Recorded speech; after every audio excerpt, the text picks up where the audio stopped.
I want to start from Sri Lanka. This is called the Jaffna Peninsula in northern Sri Lanka. This is my birthplace. So I was born in this red dot here. I was educated, my high school was here. And last year, I was invited by the University of Jaffna to come and give a talk on the water crisis that they are facing. I went back to Sri Lanka after 30 years. I have not visited there for 30 years because of the war. I went to talk about water, and you have to realize this is also important for people here in Canada. This area, this patch of land, very small. This is from Point B to Jaffna. It's only about 20 miles. But you know that there are about 250,000 Sri Lankan Tamils living in Toronto. 200,000 of them come from this place. So it's important for Canada from that perspective. But so I went to give a talk on water. And so Jaffna Peninsula is an important cultural place. And this is the reason I came up with the title of my talk today. So after I spent 1 week there giving talks at the university, but also to community forums like this. And the newspapers picked up by talks, and this was one of the titles of a newspaper article that appeared in the Ceylon Daily, in the Sunday Observer of Sri Lanka. So I picked up on that title for my talk today.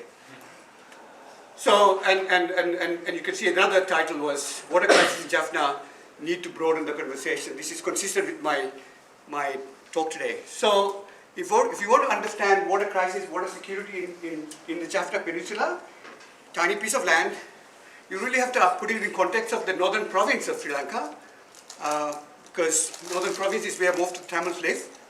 And so you have to look at it peninsula, and the rest of the northern province we call the mainland. So peninsula, mainland, this is important to my story. Now, I have to also say something about the climate, why there is a crisis in this place. One, this is a tropical country, and we have a lot of rainfall. Annual rainfall is about 1,200 millimeters, but it's concentrated on just 3 months of the year. That's number one. Number two is so flat. Jaffna Peninsula is so flat, flatter than Illinois. And so there are no rivers and no lakes to speak of for water supply. So if you need water, you rely on groundwater. And the groundwater is karstic. The aquifer there is karstic aquifers, so people rely on this groundwater. This is what the aquifer looks like. It's karstic, and every household has a well there. My house had a well as well. And it's kind of hit and miss. You know, you dig a well and you may not hit the water. 100 meters away you might hit the water. That kind of thing. This is an example. So this karstic aquifer, the water is held in caverns like this, limestone, and it's also such a small place that it's also connected to the ocean. So we have a freshwater sitting on top of salt water, so a freshwater lens. So you have to be aware of that. This freshwater lens is fed by monsoon rainfall annually. So every year it goes in and fills up the freshwater lens, and then you pump it from it, and then if you overpump, it disappears. And the other thing that I have to tell you is, so this place has these three aquifers, as we call them, like this, these red stars here. These are the major aquifers of, basically they are the lenses, of groundwater lenses that you have. And then surrounding this area here, these other places, I put a black star there. There's no groundwater to speak of there, and people depend on rainwater for their agriculture and so on. And this is the thickness of the freshwater lens. So it's not huge, you know, thickness of at most 32 meters in pockets, and people depend on this. And so the net summary of this is that, as I repeat, the water supply, water resources are highly variable in space. In the peninsula, there are, as I already mentioned, there are no rivers or freshwater lakes. There's groundwater, and then you have the compounding effects of the oceans and the lagoons that are surrounding the aquifer. So not very far from here, you have salt water. So you have to be aware of that, and then this freshwater lens floating on that. This is the situation that you have there. So consequence of this, for centuries, people have lived in this place for thousands of years, and essentially there is no way you can centralize water supply. You cannot build a dam, you cannot build anything. Everything has to be decentralized. That's exactly what you have. Every house has a well. And the agriculture, which is the mainstay of the economy there, consists of either rain-fed agriculture or irrigated agriculture using the groundwater. There are two kinds of agriculture, almost mutually exclusive, in this small piece of land. And it turned out, over thousands of years, people settled down, and their livelihood depended on where they live. If you live in the groundwater area, where groundwater aquifer is there, this is the kind of agriculture you do. You have a well, you pump water. In the olden days, it was a manual pumping. They later converted to diesel pumps. Now they use electricity. So this is one kind of agriculture.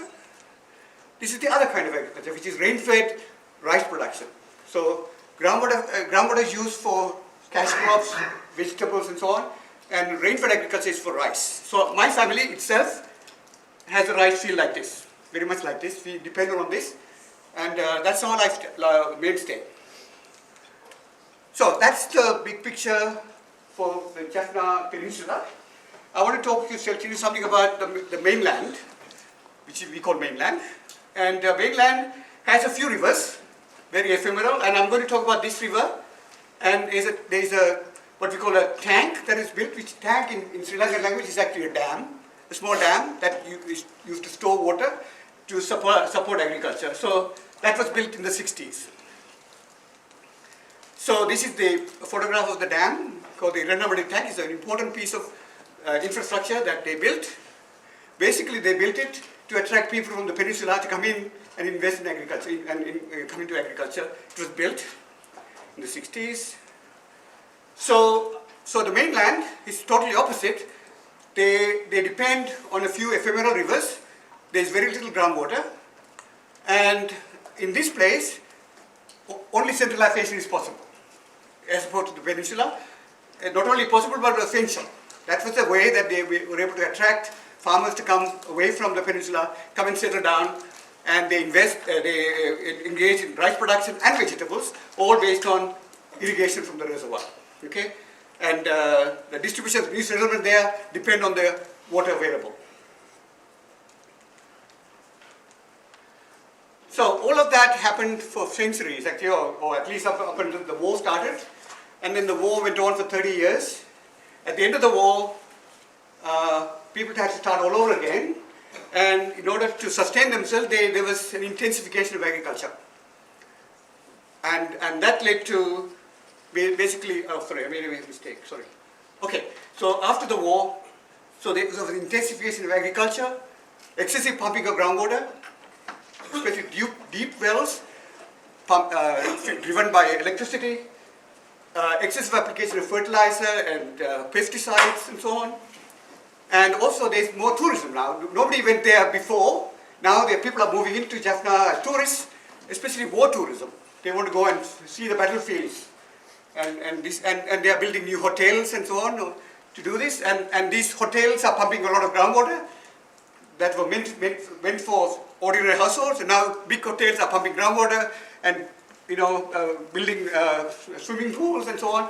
All of that with the little groundwater that they have. And no sewage disposal to speak of the entire peninsula. So every household has a septic tank. That's the way they survive for centuries. So the net result of this is contamination, groundwater, nitrate and fertilizer contamination, E. coli because of no treatment of human waste, salinity because as they pump more and more water, salt water is getting in, and actually people are suffering from health problems already. Kidney disease is a very common problem, and because of these hotels built in big cities like Jaffna, they are pumping too much water, and the people surrounding the hotels have no water because they don't have water. The wells are drying out. So this is the problem that we have. This is the water crisis. So I went there last year and found out what are the solutions they are offering. These are the solutions that are offered by engineers and politicians that are well liked by funding agencies. Essentially what they are trying to do, what I heard, is that, I mentioned the tank I mentioned earlier. So one of the solutions is raise the water level in the Iranabadi tank, divert the water to Jaffna city, just the city of Jaffna. So no solution for the groundwater contamination. You just deliver the water to the big city and ignore the problems that are happening everywhere else in the landscape. Contamination, nobody cares. And also take water away from the mainland, which is meant for the farmers there, and deliver it to a more powerful city. City people dominate. That's another problem. And I also want to mention that another crazy solution actually is to actually invest in desalination. Desalination is an alternative option. When I was there, it was more about the Iranabadi tank. Now, this week, I hear that it's not in the tank, they're actually building desalination plants. They abandoned the Iranabadi tank. There's a reason for that, I'll tell you later. So, the solution I offered was totally opposite to what you heard. It's exactly opposite. I said, make agriculture more water efficient. Change to drip irrigation as opposed to flood irrigation. Change to less water consuming crops. Start charging for groundwater. Restructure the economy. Move agriculture to the mainland. Bring non-agricultural industries to because water is precious and we don't have enough water. And most important, decentralized water management. This is what I was suggesting, and it was not appreciated. They did not like it. Because they like the big picture, big solution, big dams, big reservoirs, this kind of thing. This is what they liked. So, one of the examples that I told them, why sending water from the Iranabadi tank to the Jaffna city is not going to be a good solution. So it's only a band-aid solution, because what you're going to do by sending water to Jaffna, you're going to create more problems. For example, this is a paper that was published just by the time that I was there, published by Giuliano Di Baldassare, one of my colleagues in sociology. They analyzed around the world using reservoirs as a solution to droughts, and they found every time that you build a reservoir, what happens in reality is actually you increase demand. So the moment a city invests in a reservoir, start making water available, people move into the city and increase demand. It's almost like a spiral, vicious circle. The more you put water in, people move in.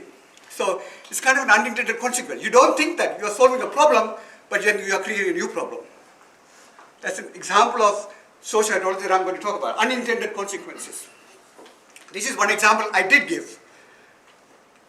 Another example I did not give, but actually it happened. But I don't have a picture of this. How I'm going to illustrate this through an example in Australia, in Brisbane. You probably heard about the big flood that happened in Brisbane, Australia in 2011. Essentially, cut the story short, they were managing a reservoir that was used for both flood control and drought management. But the managers of the dam were conditioned to worry about drought all the time. And so they tried to keep the water high in the reservoir because they were worried about the drought all the time. And they kept the reservoir high. Unfortunately, the big storm hit. Just when the reservoir was very high, and it was flooded. And the entire city of Brisbane was flooded. Millions of people had to evacuate. So you think one thing, and nature creates another thing, and you don't think about this in the future in your management. So this is another unintended consequence of thinking very narrowly. Focusing on one thing and not worrying about the consequences of it. So these are two examples that I wanted to show you. By the way, this actually happened in Sri Lanka, in Jaffna. So that Iranabadi tank that I told you, they raised the water level. They kept the water high in the tank because they were worried about sending water to Jaffna Peninsula. Well, actually a big storm hit and a big flood happened. A flood that I have never heard of in Jaffna. We never have floods, and it killed 50 people. So in other words, what happened in Brisbane also happened in Sri Lanka, in Jaffna, because they offered a solution, that Iranabadi tank, that now created a flood. So the moment it happened, they abandoned that solution. Now they go for desalination. Now apparently they are building desalination plants all over the place, just because the funding agency is giving them money. So, talking about unintended consequences, I want to now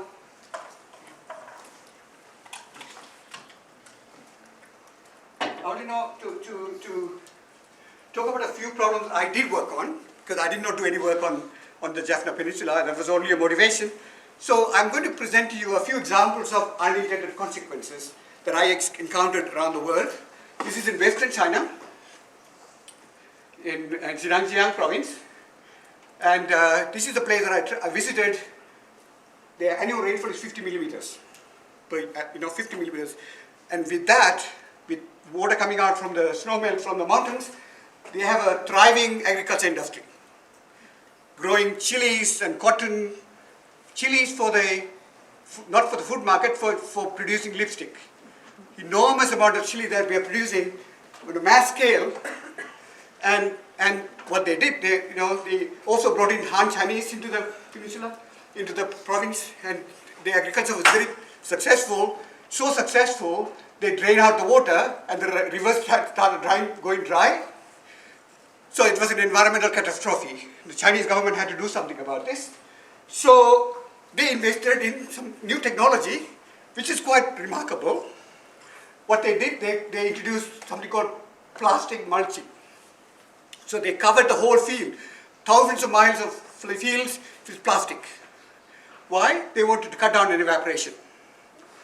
Okay, so they can be very, very efficient about irrigation. So the water goes onto the plants, and they cut down the evaporation through plastic mulching. That turned out to be very, very successful. And one of my colleagues just last week won a big award for that technology. But there was an unintended consequence. So here's an example of that. Here, just take a look at this. I think the thing is dead, I think. Oh, here's an example. Look at this picture. So on the left-hand side, you have irrigation efficiency. Efficiency was very low, and then the moment they introduced mulching, irrigation efficiency went up dramatically. That is a good thing, because you're saving water. Except that they did not think about what the farmers will do. So the farmers suddenly had, with subsidized mulching, government paid money, they just save water. They created new water out of this. And what do they do with the water? Nobody told them what to do or what not to do. So what they do, they take the water and invest in new land. They went out and grabbed more land and put the water back into the agriculture. So water consumption also went up. Okay? So what you intended to do is to help the environment. But what you got, the environment never got the help, because the government did not think about the people, what they would do under the circumstances, without some controls. So that's a governance problem. Another example, in Western Australia, where I come from, this is a river basin that we worked on. In Western Australia, we suffer from something called dryland salinity. So we have forests, eucalyptus forests, and they transpire something like 90% of the rainfall, 95% of the rainfall. Very successful plants. After the Second World War, people were given, especially returning soldiers, were given land. And one thing they should do, if they want to keep the land, is to go out and clear the forest and replace it with crops. Otherwise, the land will be taken back. So they were very successful in clearing the forest. Unfortunately, they had a big impact on the water balance, because 90% of the water that used to go back to the atmosphere had nowhere to go except down into the ground, and it kept on going and raising the water level, which had a lot of salt in it, and brought the salt to the surface, and nobody knew that was happening until it happened. So it's almost like a cancer that was inside your body, that was growing, but you don't know it. It happened. 50 years later, it came to the surface and killed everything. So that is dryland salinity for you. And here's an example of what happened. You can see here the decrease of forest. So forest declined because you're converting forest to agriculture, and it became very rich. You were able to produce a lot of wealth out of this. You invested that in water harvesting and so on. So result is wheat production went up, population size went up, because people were moving in. It's a very successful area. and GDP went up. Everything was good, except that they don't know that there's something going on underneath their feet, and that hit when the water table came to the surface, and the moment it came to the surface, everything started going down. Population, people were leaving, everything was going down. This is what we call a pendulum swing. So you give another example from eastern Australia, Murray-Darling River Basin. Similar thing happened over a longer period of time. So this is the Murray-Darling River Basin. We are looking at a sub-basin of that, Murrumbidgee. And we look at the agricultural development in this part of the world. So here's an example. Here, similar pendulum swing happened here. So again, soldiers returning from the First World War were given subsidies to go and settle in this landscape. So they went in. There was nothing there. So what they did, they used basic technologies to harvest water and invested in agriculture. In the process of producing agriculture, they created some wealth, and they invested that wealth in dams. So the first dam was built using the wealth they generated. That enabled them to go out and grab more land. And they then used the wealth to build more dams and more wealth. And so it was a positive spiral coming all the way. So you can see here, dams were being built continuously. Here's an example where they started from, and the farmers kept moving upstream. And then at some point in time, they were so efficient. They understood the hydrology, they managed the water so efficiently that not a drop of water was reaching the Southern Ocean. Okay, every drop of water was taken up, just like the Colorado River in the US.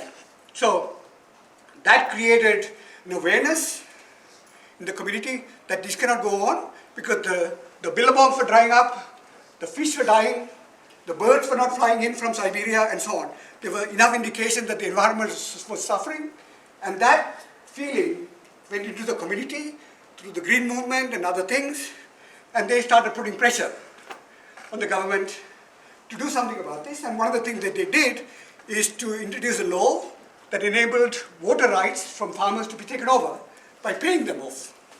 So essentially they told the farmers, we'll give you some money if you leave the land. And some farmers took it up. The population, so you can see here, here's an example of population. So population was going up in this positive spiral, and once the environment hit back, the government had to do something about it, and one of the net result is population started declining. Rice production went up, declined. So everything had this pendulum swing thing, and that is what happened in the eastern Australia. Again, I always use the cancer analogy, that you have a cancer growing in your body, you're very healthy otherwise, and you don't know until it hits you. So, the kinds of things that I observed, at least in those two places, is symptomatic of the tyranny of small decisions. Every day you go to work, do the right things, that something is happening inside you and beneath you that you don't know, you're not aware of, that actually eventually hits back. And this is one of the motivations for us to start social hydrology. That because this kind of thing is not handled in traditional water management. Because everybody is happy to do what they are doing. As a hydrologist or a water resource systems person, you manage everything very well. You manage them perfectly. Except that something you're not, accounting for something that's happening inside you and beneath you. So, in the case of the Murrumbidgee as an example, in order to understand what's going on, we actually built a model. A numerical model to understand the human behavior. So the model is very simple. So it had a hydrology component, it had a demographic component, a population size, hydrology and irrigation, and an ecological component to capture the evolution of the ecology, the ecological condition, and one more thing, something we introduced called environmental awareness. It's really a social variable. In other words, how much do you care about the environment? As opposed to how much do you care about your livelihood?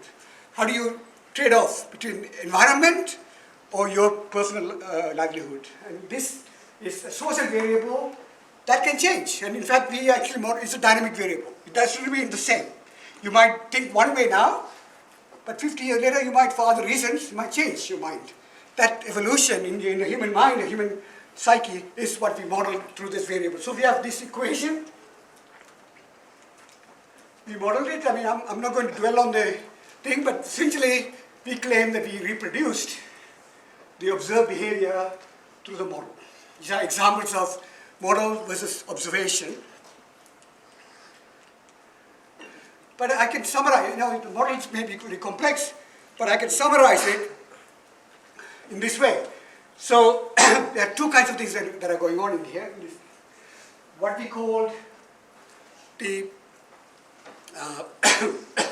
a productive force, which is our need to go out and harvest the resources that we have, water and land in this case. We take out and harvest the resource and use the wealth that is generated to invest back, keep on going that's a positive spiral.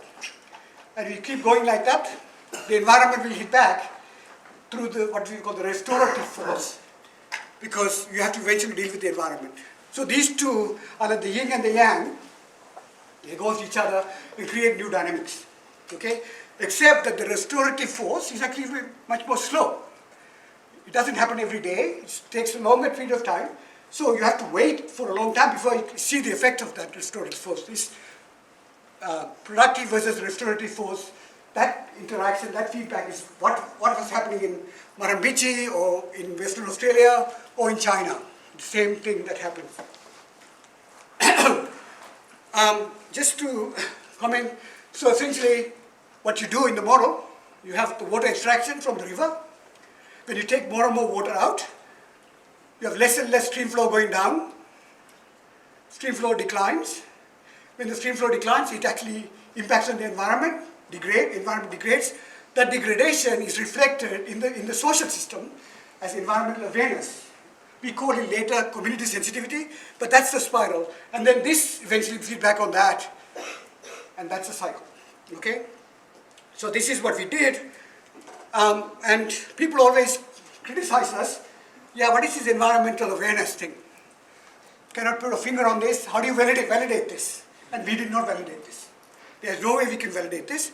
Fortunately, another group of scientists in Australia, independent of us, they went and analyzed 110 years of newspaper articles on the very topic, environment versus their livelihood. And this is the environmental awareness. This is very similar to what we actually modeled. So in other words, there was kind of validation based on newspaper article analysis that somebody did that corroborated what we were saying before on the basis of modeling. So the point of the exercise is that we don't remain the same. Attitudes change, values change. Most of our water management is based on the assumption that they remain constant. But over a longer period of time, values change. Is part of our growth as people. So norms and values and culture are not forever fixed. They evolve in space and time through people's lived experiences. This is what we were trying to capture.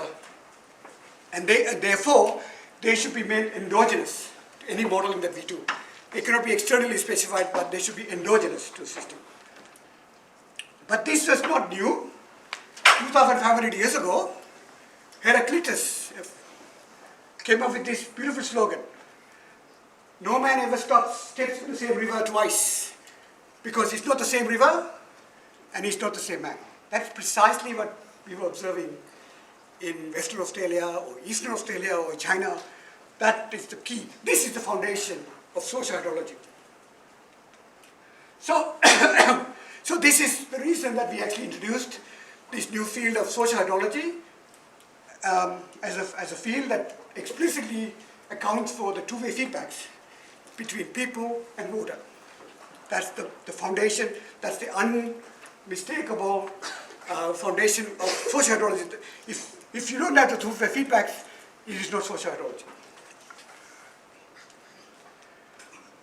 So, so all the things, all the examples that I presented to you are a result of two systems, the natural system and the human system interacting together at multiple time scales. Every day we go to work, we do things at a small time scales. We also do things at a long time scales. You know, this part of the landscape, same thing with nature. So two small time scales and long time scales, they interact together. And in the process of interacting, they create emergent phenomena. So all the examples that I presented to you, the irrigation efficiency paradox or the pendulum swing, are all examples of emergent phenomena of two systems co-evolving, interacting together over multiple time scales. I want to give you a few more examples without too much detail. Here's an example that you will find very funny. This is the Kissimmee River basin in Florida. And this is the picture that you see now. So you have a meandering river. And about 60 years ago, after the Second World War, people of Florida, because they were suffering from floods, huge flood, because you know they have floods in Florida, and they managed to convince Congress to get rid of the floods to straighten the river. That cost billions of dollars to straighten the river from meandering river, because they were worried about flooding. For 60 years later, the same people of Florida convinced Congress to spend a few more $1 billion to re-meander the river. Abandon that old river, and they re-meandered it. Okay, why? What happened? What happened in the 60 years? They were worried about flooding. Are they not worried about flooding? Well, what happened was that now we have two kinds of people in Florida. The upstream people and the downstream people. The downstream people are still worried about flooding. The upstream people are where you have Orlando, you have Disney World, you have Space Center. Basically what happened over the 60 years is a lot of new people came in, especially richer people. They came and settled in these urban areas. Now they are rich. They expect more from the environment. They're not concerned about flooding, so they want to take their dog for a walk along a river or a wetland. So they were more powerful because they were rich. So the values, in terms of values, the values change in both cases, but one had different set of values. The upstream people had different set of values. They were more concerned about the environment. Downstream people were more concerned about the flooding. And the people upstream won out because they were richer. So there was a power dynamic going on. So the net result is community sensitivity was more favoring the upstream people. And that's what happened. And we were able to model it. So that's, I hope. Okay. I want to come to an end quickly. Essentially, that's basically some examples of work that I was involved in. But sociology is much richer than that. A lot of people are doing lots of different things. These are some things that I did. Now, I want to now look to the future. And essentially, we are finding more and more interesting phenomena around the world to work on. Just over the summer, we were in China and brought in 14 PhD students and 14 professors from around the world to work on transboundary water management from a socio-hydrological perspective. Okay, and one of the things I want to say, the way that we operate on socio-hydrology, there are three ways of doing the science. One is, we call it historical socio-hydrology. Another way, learn from history. This is what I presented. Another way is actually what we call comparative socio-hydrology. So look at the same problem in many different places. That's comparative, learn from each other. Learn from comparing and contrasting. So what we were doing in China was to look at transboundary management, cooperation and conflict from a socio-hydrological perspective. Transboundary management is an old problem and people look at it in different ways, but we look at it from a socio-hydrological perspective, bring new perspectives into the mechanisms rather than just the statistics. Mechanisms that contribute to cooperation or conflict. And I won't go into the details because the papers have not been written. We finished the work, but I just want to give you an idea of what we were doing. And one of the things about social hydrology is, okay, you can do stamp collection, as I was said. You know, I do something in China, something in Western Australia, something in Eastern Australia, in Florida. To me, that's stamp collection. Yeah, I think we need to do that. We need to do a lot of background work in real places. But ultimately, if the science has to be pursued, you know, in a more rigorous way, you have to develop theory. Because you can't just do stamp collection. So one of the ways we can do theory development is actually do comparative social hydrology. So that's what we were doing in in Kunming, in China. Comparative social hydrology. So same problem. So what we did, we broke up the students. So this is what we are doing in Kunming, China. So the idea is to understand the interactive mechanisms, so factors that drive the conflict and cooperation choices in transboundary management. So what we did, we picked 3 river basins around the world. The Nile River Basin, the Mekong River Basin in East Asia, and the Columbia River Basin between US and Canada. So we looked at these 3 river basins and looked at them together and analyzed data from these river basins about cooperation and conflict, built models. You won't believe that we can build models, but we did. We built models, and one of the key variables that we had to compare these different places is something called,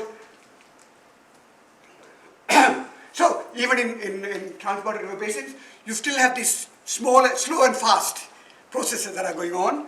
So we have fast processes, slow processes, and the slow processes take time, you know, to actually realize, and so we had to model them in this way, and without going to the details, I mean, it's quite amazing actually, I have to say. So we had 3 groups of students working on 3 different river basins, Mekong, Columbia, and Nile River, and we came up with a variable called cooperation, level of cooperation, C. And the students worked together. Here, this is a 3 equation that they derived, similar to the community sensitivity or environmental awareness that I presented earlier. It's a social variable that captures the sense of cooperation and conflict between countries. So 3 equations. They did this independently on their own over the 6 weeks. And then towards the last week, we had a professor from Purdue University, he's into socio-ecological systems. He came and looked at all this, and he gave a presentation. He gave this equation, which was completely unrelated to what the student did. This equation that the students developed actually had foundations in social sciences theory. So in other words, this equation that was independent of what we did is very similar to what the student did. In other words, the point I'm trying to make is that social hydrology can benefit from learning from social sciences, and we can bring them in, but on our own terms. That's all I would say, because this is still early days. The students are still working on these things. So, so I just want to finish quickly here. So this is an important conclusion. 2005, there was a paper in PNAS about endogenizing culture in sustainability science. We are talking about sustainability here, and look at this quote here. Important to understand and model the influence of cultural factors and associated values and preferences, which are likely to be more predictive of behavior than assumptions about rationality or utility maximization. Okay, in other words, we need to focus more on people's values and preferences. If you don't take care of them, all the mathematics that you can do is not going to address the problems. Okay, so that's about theory development and comparative social hydrology. I just want to move on and talk about the future a little bit for social hydrology. So this is a beautiful paper that was published by some demography professors in Vienna. And it was a paper called Slow Fast Dynamics in Wonderland. It's a beautiful paper. I would recommend anybody. Essentially, the idea is that you can build a model of this coupled social natural systems and use the model to not so much predict what will happen in 2050, but rather create a vantage point or vistas about what could happen if you make certain choices. So you have a system where the system might completely collapse, or it can live happily ever after, or it might go bad and then you can actually intervene and restore it. So all of these things are possible with a single model with just a change of parameters. So the system can go this way, this way, this way, but knowing where it will go is important to think about the future, to think about management. So I just want to present that. So this is what we are trying to do in social hydrology. Now that we have been developing models of social hydrological systems in various places, including Jaffna Peninsula. What I would like to do, this is my dream, what I like to do is to use the models to show vistas of the future. I call it crystal balling. Okay? It's not a perfect prediction. It can never be a perfect prediction when you're dealing with human beings. But that doesn't mean that you should stop the art of prediction. You should show the world where the system might go if we make certain choices. And that's something that we are trying to do in social hydrology in the future. I think as already mentioned, predicting human agency is difficult because, if the computer predicts that you will eat a sandwich, the moment you know it, you change to cake. This is the problem of predicting people. And another thing that we want to do gradually, we had a paper published in WRR just a few months ago. Now that we have gained more and more experience in social hydrology, we want social hydrology to be useful, especially for policy development. We don't want to be just scientists understanding the world. We want to use some of that understanding to benefit policy development as well. This is, if you want to know more about it, you can read that paper. So in other words, one of the dreams actually is to use the social hydrological knowledge and understanding to help policy development. Especially, you heard about IWRM. Can we come up with a replacement or improvement on soil? Because IWRM has not worked very well in many places. So can we come up with a better approach to water resource management, especially in developing countries? So I come back to Jaffna's water crisis. So my way forward, this is what I told them. So what you want to come up with are long-term, broader, all these buzzwords, long-term, broader, holistic, softer solution approaches. The problem, I told them, the problem is too serious to be left to the experts. And so I think we can approach the problem from both bottom-up, community development, as well as top-down. So we need to have people think about the future. What kind of society do they want to have in the future, and help them understand this. And of course, you need government at all levels. So you need both top-down and bottom-up. So this is my final slide. Again, something I told the audience that was picked up by the newspapers. This is from the 2012 election in the US, which Obama won. So somebody wrote an article about that, especially about Ohio. The pundits were forecasting that Ohio will go to Romney. In the end, it did not, because Obama had a better ground organization. They did not know. The Republican did not know this. So this guy wrote an article, organizations with narrow fields of vision become institutionally incapable of spotting where the icebergs ahead are located. So in other words, my answer is, when it comes to water management, we need to be broader, inclusive, and we need to have long-term vision. That is what I have learned from my visit to Jaffna Peninsula last year, and from all the work that I have done under the name of social hydrology in many different countries of the world. So as an engineer, it's easy to be very narrow and focused, but real-world problems are not being solved because of that very reason.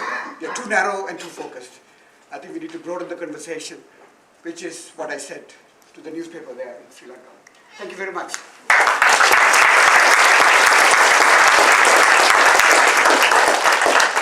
Thank you very much, Professor Siva. We've got like 5 minutes or so for questions.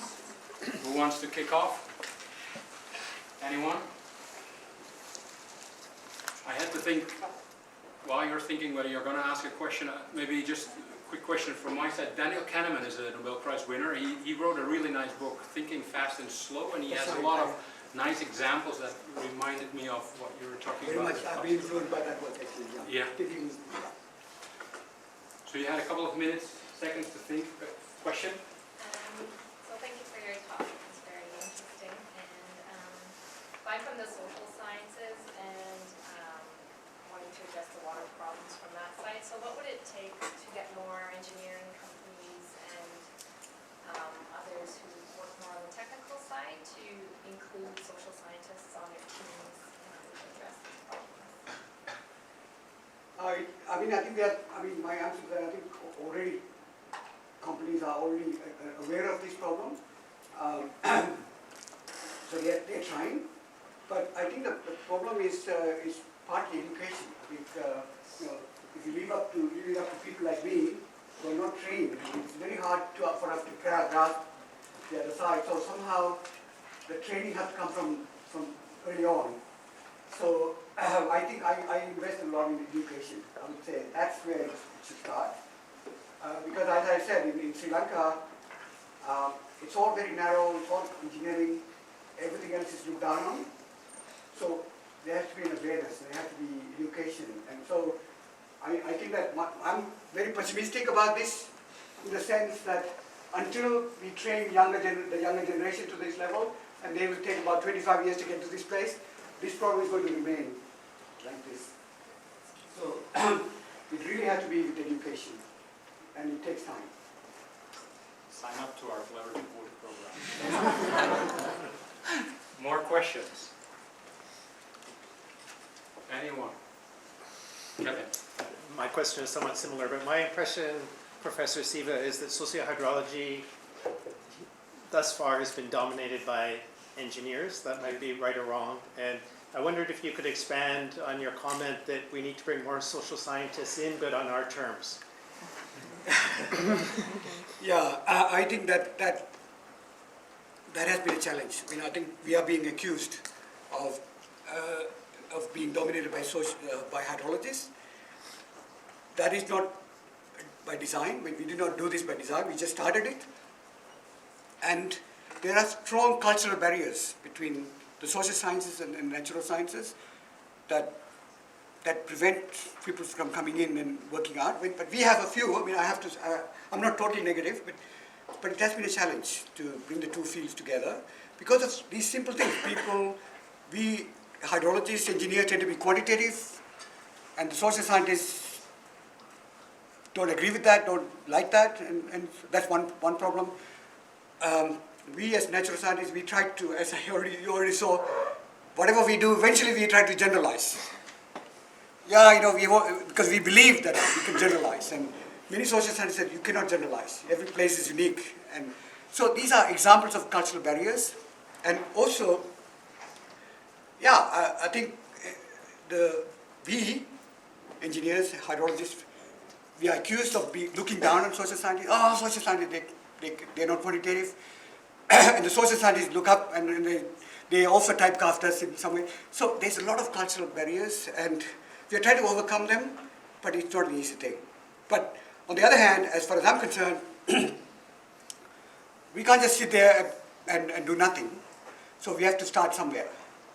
So I decided to start it, and hope that in the long term it will be accepted by the social scientists as well, and we will work together. But the way that the universities are organized, there's civil engineering and there's social science. So universities are also perpetuating this artificial barrier. So how do you overcome that? So there are lots of cultural and institutional barriers to this, but I'm very optimistic on this.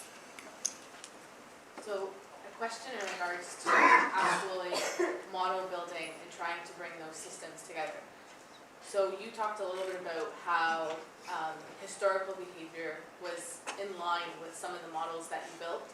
So from a technical standpoint, in terms of actually putting these models together, where do you start? Do you start with the qualitative data, or do you look at human behavior? What's the basis for building those models? Okay, yeah, good point. In the example that I presented, we started with quantitative data. We were lucky to have, for example, in the Murrumbidgee, we had 100 years of data. So we had that available. We started from there. When you go to some place where there's no data, then it's very difficult to do this kind of thing, the kind of thing that I presented to you. So I think our model, the modeling that we did so far has always been based on data that we had, rich data sets that we had, that we could do something with. So if you don't have data, and you cannot extrapolate from one place to another, which we cannot, so you have to go and do the work yourself on the field, surveying people, and taking data. That's much more difficult. It takes a lot of time and money to be in a community and asking questions about people. It's something that I have not done in normal hydrology. I have not done in social hydrology either.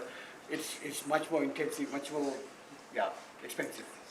Yeah, but some people are doing, by the way. I'm not doing it, but some people are already beginning to do this kind of community level work, including model building. So it's not impossible. I know a colleague of mine in the Netherlands, a Bangladeshi student, actually going out and doing this kind of work, that kind of work that you're talking about in Bangladesh, surveying and analyzing, collecting data and so on, and building models. So it's possible, but it's much more difficult.